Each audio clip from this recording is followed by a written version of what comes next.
Hi, welcome to The Last Word. My name is Maddie. I'm Thomas. And today we will be discussing the recent political events, more specifically vaccine-related. Now, New Hampshire is one of two states at the moment that is not putting teachers priority when it comes to getting the vaccine.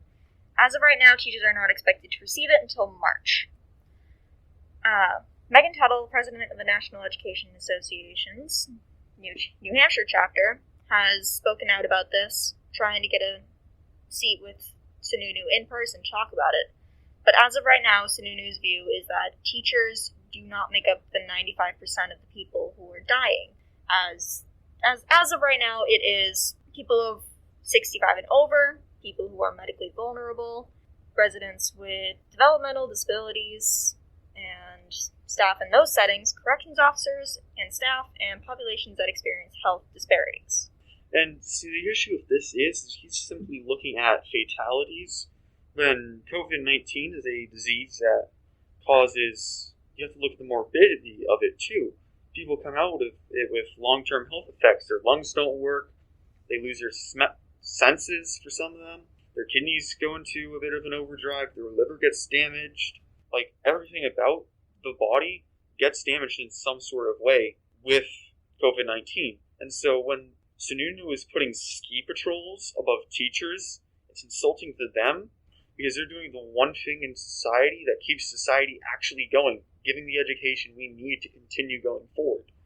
So teachers not getting it is just outright daft, in my opinion, that they don't get it, you know? And it has to do with exposure as well. Teachers deal with thousands of people in a day.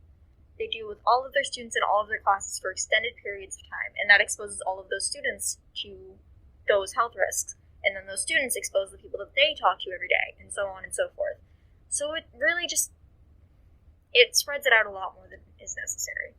Exactly, and for instance, who does ski patrol see in a day? Their colleagues. If they're all quarantined and working together, then they don't have any risk of COVID, or very minimal risk. A lot of teachers, they're, for one, older than most people. They're 40s to 60s, most likely. Some of them have health risks. Some of them just simply may not have the precautions, or students in their class may not take the precaution, which is horrible. And so with their exposure, they really do need the vaccine. So if they do get it, it doesn't strain our school system. They are okay and healthy, and in the end, there will hopefully be less of an effect on the whole school system, as they're the ones exposed to the most amount of people possible. They have 30 students per class 5 times a day, 150 kids. That's quite a bit of people to be exposed to, and all these people are all exposed to another 150, 200, 300 people. So it just keeps going and going. So we really need to protect the ones who do keep the education going. It's not about the administrators for hospitals who are working from home. It's about the doctors, it's about the teachers, the nurses, the firefighters, the police officers, anyone who's actually a first responder, because teachers are considered that in a school shooting, they're considered that in a fire, so we need to treat them like they are and give them the vaccine, which they do need. And it has to do with going remote fully, or as we are right now, hybrid. When it comes to going remote, a lot of people are just going to say, hey, why doesn't this just individual person go remote if they are so concerned about this? But a lot of students can't at the moment. Students alone, not even going to go into teachers at the moment, but students take honors classes that aren't offered. They take AP classes that aren't offered as a remote option. So it's a lot more difficult for them to get all of their credits without going outside the school system into other online programs, some of which they charge you for. Yeah, exactly. And we're already paying in taxes quite a bit for tuition. And so these students, they just want their best academic success and their best health possible. So they don't want to risk getting COVID-19, but if they don't want to risk it, they can be denied stuff that will help them out later in life, trying to get into college, trade school, and the likes. Because we can't split the school system into remote and hybrid, because it just can't support that amount of strain.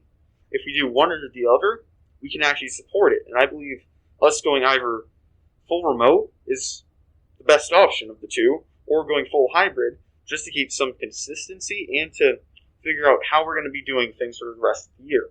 Yeah, and teachers getting those vaccines would help put so many students' minds at ease, so many parents' minds at ease, just to know that they are that little bit safer in this building. Yeah, I mean, the students, they may not be vaccinated for quite some time because it isn't studied in kids yet, but if we can minimize the exposure as much as possible, that's all we can do, and that's what we really need to accomplish, or else we're never going to get out of this pandemic safely. We're going to continue looking like the laughingstock of the world, basically, with rising COVID cases, no control over it. Meanwhile, other countries of similar proportions have less than half the cases we do. All right, well, that about covers it. Thank you for listening, and this has been The Last Word. I'm Maddie.